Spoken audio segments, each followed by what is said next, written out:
Today on VIP TV, a fantastic guest, the new IBF World Flyweight Champion, Sonny Edwards. Sonny, thanks for joining us and congratulations. On the podcast the other week, you told us, as John Evans pointed out the other night when we recorded it, you told us exactly what you were going to do, how you were going to do it. And I think hearing stuff like that 3 weeks ago, telling the man how you're going to do it is something else. So congratulations. How did you do it? Exactly how I said I was gonna, Steve. I just knew the threat that I was up against. I'm a well-rehearsed and well-studied boxer. Do you know what I mean? I feel like I'm a student of the sport. Yeah. You know, like I said, no one could really educate me on Moretti. I know how good he is and what I would need to do to beat him. Me and my team put together a great game plan, and I needed to get bollocked maybe one too many times by Grant for his liking, but we came through it. It was a tremendously hard fight though, and I just want to give every single credit to Moretti that I physically can. Yeah. How, you said a very hard fight, how mentally tiring was it to keep you focused like that for 36 minutes and then listen to what Grant was, drumming into you in between rounds? Did you get up Saturday morning just wiped out?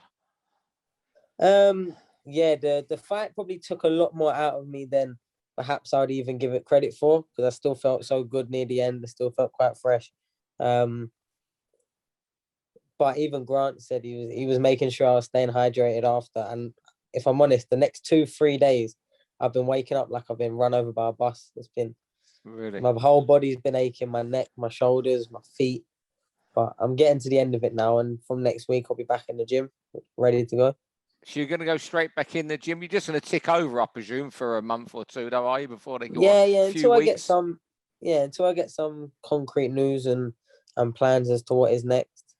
But I just don't want to stay too far away from the gym. I want to keep the ball rolling. I mean, I've got the bug now, the momentum, and I've got the confidence. And I just thankfully I was quite injury free coming out of the fight. Sometimes I've had little ankle snags or hand problems. So yeah, I've been lucky to come out of such a hard fight pretty much unscathed for the most part, so I can get straight back into it. When you're fit and can do it, you might as well do it. That's one thing I've learned from this boxing game. You know what I mean? Because you never know when you might get benched for 3 or 4 months. So I'm just looking forward to seeing what's next. I mean, when you look out there, what's next? I mean, I know there's the IBF at they're quite hot on mandatories. You could have to fight the winner of Sandoval and Jay Harris. I mean, I think that fight's getting put back now.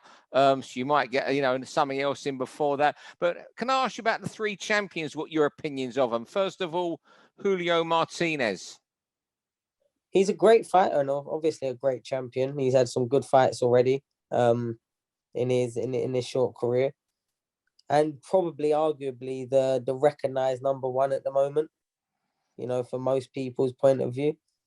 But someone obviously I know very well, and someone I'd be very confident and quite in a rush to get in the ring with, to be honest. Like, out of the other 2, if you offered me all 3 on a plate, who's next or who's in the next 6 months, it would be him.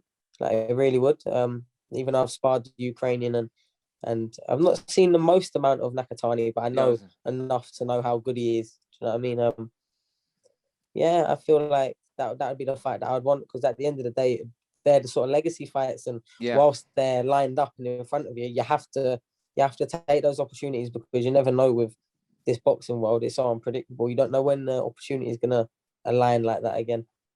I mean, what's it like having people suddenly calling for you? That guy, Mohammed Wazim, he can't keep quiet. He's talking about you every day on social media. He's busier than you on it. You know what the funniest thing is?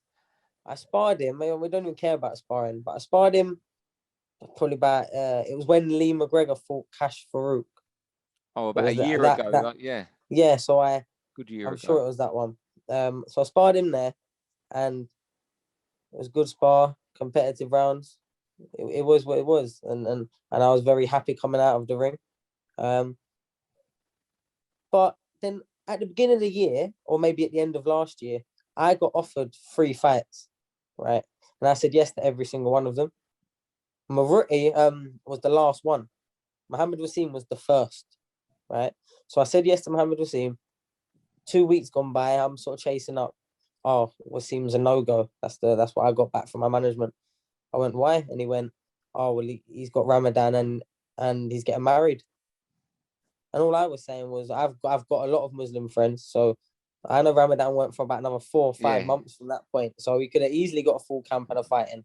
I don't obviously know his personal life when it comes to his wedding and whatnot, but you know what I mean, I was dropping out babies on the same month as my world title fight. So you know what I mean, some people just want it a bit more than others, I guess. But yeah, I don't know what's going on with him and why he's gone all straight disrespectful. I don't know why these fighters try me, because I can be involved in that back and forth. Like, believe me. So I don't. And right now, I am on top of the world. So everyone loves a winner. So I've got like an army now. I've got like a Twitter army now, and then it's great. And they're all your mates on Twitter now. I haven't seen anyone going into your last few days. Yeah, Twitter's been a friendly place for me right now. It really has. I've enjoyed Twitter. I've probably spent more time on Twitter these last few days, just reading all the nice things. It's been all right. How did you after when you was being interviewed on, I saw Dev Sani interview you and BT, you were really calm. How do you keep your calmness so much after an emotional win like that? You become a world champion, everything you've gone through as a kid, moving up to Sheffield lock, stock and barrel. Lyndon Arthur was more excited than you, I thought, when he jumped on top of you. It might sound cliche, but I've never not expected to be a world champion. I don't know that people think I might just be saying it because it sounds good to say, but the whole way through, I've always said I'm destined to be a world champion. And then all the way through the fight, the camp, the build up, the fight week, I had like an air of confidence about me that a lot of people picked up on. Do you know what I mean? I weren't sort of, like a rabbit in headlights. I weren't scared of the occasion. I was just relishing it and enjoying being on it. I mean, watching the Champions League games and seeing them promoting my fight and putting me on the screen, Gary Lineker shouting me out. I was sitting there just loving, enjoying that. Do you think I can go from this to back to 10-round international title fights when no one cares about you? No way. Do you know what I mean? It weren't happening. I thought, no, I'm getting a monk. I'm staying here. I like it here. It's nice here. Does that drive you on to, the thought you say, Gary Lineker talking about you, someone the next night during the Chelsea game who you support, they mentioned it. Does that spur you on? Does that scare you, the thoughts of going back to your call and a 10-rounder where you got to re-establish yourself in a WBO European title fight? Which you did. You was fighting at your call, WBO. Yeah. Don't get me wrong, it doesn't scare me. I mean, but why the best things out there? You want the best, don't you? But yeah. I'm quite humble. I'm quite feet on the ground. I've boxed on basketball courts, put for seats on. Do you know what I mean? So I've been to the beginning, the grassroots, to the small halls, and I've made my way all the way through to the top now. It'll be interesting to see how my reception is on the other side of lockdown, because me and Lyndon was talking about this earlier. We both come into lockdown levels apart to what we're coming out of lockdown. Do you know what I mean? Really, when you think about it. So it'll just be interesting to see, you know what I mean, my reception now.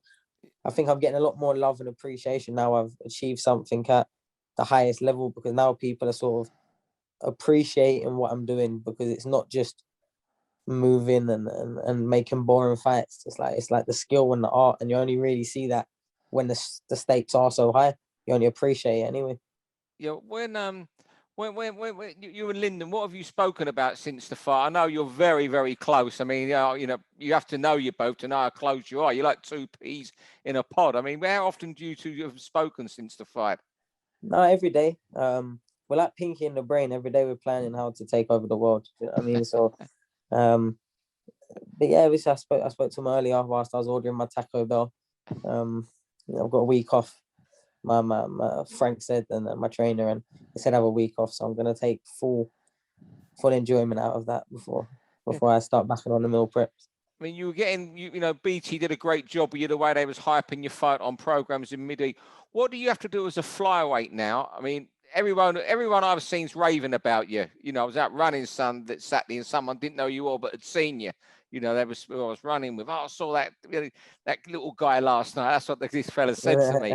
And how do you now make that crossover to make that flyweight division trendy? Because since, I was thinking the other day, so I said this to someone the other day, I think at Frank's office, I think Charlie Magri was the last mainstream flyweight we had. It's just the big fights. It's having two characters, two fighters, two personalities that people have bought into. That's the only way to make interesting fights. And I know for a fact, if Martinez got made, there would be a lot of people interested in that fight, like outside of just typical like purist boxing fans. There would be, because there is a built-in backstory. So I understand that, and that's why I want the big fights like that, and the other world titles. Because people love belts, people love the big fights, and I think I've done a good enough job on my own back, sort of getting myself to a certain level. And now with Frank, BT pushing and promoting me, and MTK getting behind me, it will start taking off and bringing more attention to the lighter weights, because it is a shame sometimes that a lot of good fights sort of go by the by-side, and people don't appreciate what you're really watching. But I think we've already had a massive justice done to us by, the Roman Gonzalez, the Siscarettes, the Estradas, the Quadrases, doing it all at Superfly, and the Inoues around that. We've already got quite a few eyes on, and now it's just about making the fights that large amount of people want to see because of one reason or another. That's it. Would you, if you could do this, if, there weren't a unification, and we all know how hard unifications are to make, would you, if there was nothing else going, drop down to light fly for a weight, win one of them, and then just go back to flyweight and carry on with your IBF title? It sounds nice to just drop down to light flyweight, but you see those fighters down there are killers. One thing really, about I don't know. I'm honest. Yeah. I was talking the other night to Joe. Nakatani, I've never seen. I'm not one of these people who pretend I know every flyweight. So if you're telling me that, honestly, one thing I'll say about the light flyweights is a lot of them end up becoming flyweight, super flyweight, even bantamweight champions. But they're the fighters that will do that extra work to shrink down when they're young to that lighter weight, just because they can. They'll push themselves that extra 10%, where fighters in this country perhaps won't. You see loads of bantamweights that should be flyweights. You see loads of featherweights that should be bantamweights. Like, compared to other countries, you do really see that. That's why there's a lot more of the fighters down at the lightweights as well, because a lot of people just won't do the work to get down there in this country. But yeah, some of those light flyweights, they are absolute killers. Like, just got to look at the people that started at them weights and came up. Like, Inoue was a light flyweight champion, so this tells you everything you need to know. And then you got, is it Taraji and Kyoguchi, the two Japanese are unbeaten, yeah, and you got Soto as well. And Elwin Soto. And Alvarado's the one that's lost a couple, isn't he? Yeah. But there's some real killers that will come up and cause problems. And I promise that they'll be the probably most dangerous ones. They're the ones that are really comfy at the weight. Really? Yeah. With the confidence coming up from being a champion in lower weights, they're dangerous. Them, very, very dangerous. That's how I see it. Anyway, I feel like they come up brimming of confidence. You got to remember, us as small fighters, my sparring typically ranges from anywhere between bantamweights really to up to like featherweight, super feather, lightweights is the top end of mine. And they're usually all bigger. A lot of them they all are bigger than what I fight at. And that's the same story with a lot of these lighter fighters as well. They're used to being in the ring with much bigger people than them, because you have to do the rounds over your long careers. You just have to. There's rarely people always your weight. Do you know what I mean? Yeah. Have you had any indication what the IBF are going to do with a mandatory? How long you're going to have, or? I'm not too sure. I'm just letting my team, my advisor, deal with that. I'm just sort of enjoying being a champion right now, and I've got the best team around me, so I don't really need to think about what's immediately next. Like I said, I do think there's a mandatory position somewhere with the Filipino, but I have no actual idea of as of yet. They probably weren't expecting me to beat Moretti, so they haven't filed the paperwork. You know what I mean? It was probably a big shock to a lot of people around the world. Maybe less in Britain, but probably around the world, it was a massive shock. So yeah, maybe they're not done the paperwork yet, but I got my letter from the IBF congratulating me, so I'm happy. Do you feel different than you did a week ago as a person? Not at all. I feel like I'll be the same. I'll be quite consistent. I'll be same, because really now just the hard work starts. That's it. Yeah. I know I'm joking and having a laugh, but I've got a target on my back. It's like bounty hunting now. Now I'm someone that not only do people want to beat because they want to beat me, they've got a big reason to as well. So I expect all the Wolves to come out now, but I'm looking forward to it. And also these light flyweights, the ones you call the four guys there you call the killers, they might see there's a few quid for fighting a British IBF champion as well. So yeah, I know there's going to be some targets on my back, and it's up to me to keep performing, to be honest. Yeah. So have you fought any more? I mean, we were talking this the other week before I'll let you go. So I know you got your kids you're looking after there. Yeah, no worries. Have you thought any more about now taking on managing fighters? You touched on it briefly when we chatted the other week. Something I'm definitely going to do and 100% will be doing. But right now, I'm just going to focus on my career because obviously these are the best years of my life. And I think once I get on the other side of my reigns and whatnot, then that's when I'll really start focusing on it. But there's a few fighters close to me that I give good advice to and I'm there for, and they sort of trust my opinion on things. So it's kind of like I'm getting my own work experience whilst helping people close to me. So it's all good. But like I'm learning constantly in this boxing game. Now I'm at world level. I'm sure I'll learn 100 more things. You know what I mean? So you really do learn on the job, getting the experience for all these things, because every single fight week you'll see different things and different little strokes and things that people miss. So it's good, and I'm enjoying sort of learning that craft whilst living this one at the same time. It's like I'm living a dream. It really is. You touched it there. How long do you think you've got it at this sort of, getting to your peak and your reign? How long do you think how long have you got to secure your legacy and cash in, for as much as you can make before maybe, okay, not finished, before you think to yourself, oh, I've slipped a little bit? Because, boxers do slip, you see it all the time. Yeah, well, I think my results and my boxing career will tell me all those answers Yeah. for the most part. Whilst you're winning, everything's fine. But I think I've got quite a long left. Yeah. I would like to think I've got 10, 15 years left. I would like to think that. I try and do everything I can to not put mileage on my clock. I really do. To try and have that sort of long career where you can achieve so much, and because you've got a lot more time to do it. You know what I mean? But yeah, I see me being around for a long time. As long as the love of the sport's still there, and honestly, I can't see that fading, not for 1 second. I mean, it's deep. Yeah, it's not going from you. It's not going from you. You could be boxing at 40, then you want another 15 years. Yeah, then I'll have a record of something like 70 fights, 68 wins. Oh, is that what? Sorry, my phone's ringing. Yeah, so a 68-2 record. That's what all the great Mexicans have, and great Thai fighters, 68-2, and then retire at 40. So we'll have you at 40 still. But BT seem to like you. I'm sure they're going to be wanting you as a pundit as well. Yeah, I mean, my debut went very well. Oh, God's sake. Sorry, one second. That's okay, man. 1 sec. There you go. I thought I do not disturb it. It should be all right now. Someone been in my line. I don't know who it is. Yeah, your debut went well, and you got Lyndon fighting next month, I think. So they're going to want you back for Lyndon.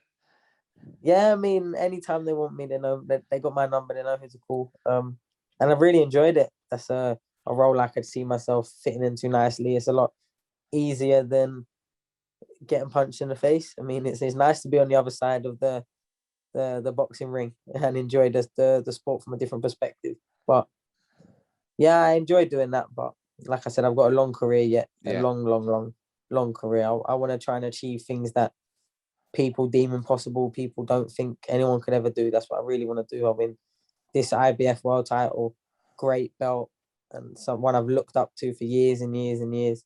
But this is just a start for me. I want multiple of those. I want all the other colours as well. I really do. People might think it's he's got one world title, that's his limit, but I really don't. You know what I mean? I think that's miles off. I think that's miles off. The best thing you can tell from whenever I talk to you, the love you got for boxing. Not just your own fights, but your love for the sport. I started when I was 9 years old. I'm 25 now. I've never had a job. I've never done anything else. I'd be lost without it. So it's on my mind all day, every day. Like even when I'm not boxing. So after my fight on Friday, I was sat there enjoying the boxing the next day with my feet up. Do you know what I mean? It's really that's really, really what I'm like. And I'm looking forward to staying up till whatever time I need to watch Canelo versus Saunders on the weekend. And I can't wait for that fight. And I'm hoping Billy does the job and brings it home. So do you still, last question before we let you go. So when you're at home now, before you go back to the gym, what's your day at the moment during lockdown? Obviously you can't go out, you know, you deserve a night out with your mates clubbing it, most certainly. But you know, when they're open again, you deserve a few of them. So what's your day at the moment? Not too much. I've been spending a lot of time with my kids. And apart from that, not really. When I've been away from them, I've literally been just relaxing and taking my dogs out and playing with them. The garden's been nice in bursts. The weather's been all right. So yeah, just what I was doing before when I was in camp. Like I said, there isn't all too much to me apart from boxing and being a dad. So yeah, when the club's open again, I might see what town's saying once or twice. But I just want to get fighting again. I mean, I don't. Them camps are hard, but those nights you can enjoy. One, they make it all worth it. I know, like 100%, but it's just there's no other feeling like it. Do you know what I mean? There's no buzz. There's no adrenaline. There's nothing like it. So I can't wait to do it all again. It sounds crazy, but the first thing I was thinking the next day, I was saying to my trainer, well, what's next then? What we doing next? He sent me a message. I've already watched the next couple of opponents that it could be. Do you know what I mean? So. Brilliant. Well, Sonny, I can't thank you enough for giving us some time, and hopefully in another month or two, when you're quiet one Monday, we'll get you on that podcast again, because you were another level on that as well. Yeah, definitely. I mean, my kids are downstairs with their mum, so I might just pretend this interview's going on for another hour so I can steal an hour nap. The night shift had me up all night. What can I say? Thank you very much indeed, Sonny, and enjoy your time off with your kids, and you know, enjoy when you get back to the gym next week with Grant and Dalton and everybody. No, thank you, Steve. Thank you for your time. I really appreciate it, genuinely. No worries, mate. Cheers, mate. Thank you. For all boxing info, news and latest interviews, amateur and pro, across the north, click and subscribe. VIP Boxing Promotions. Also, Twitter, Instagram and Facebook.